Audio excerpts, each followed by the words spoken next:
Hi everyone, it's Benza here. Today I will show you another scene. This one is about a haunted chapel.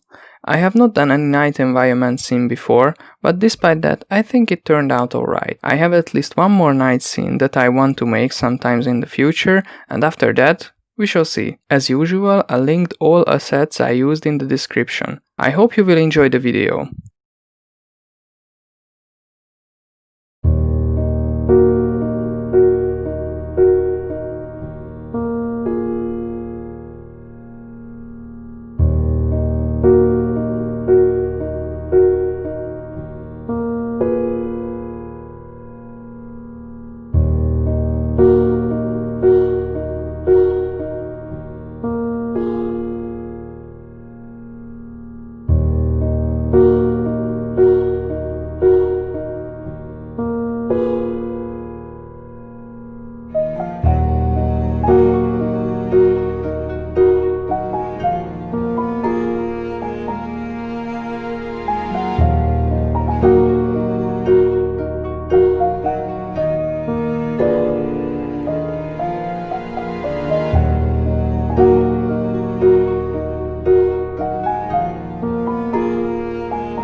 Thanks for watching, see you in the next one, bye!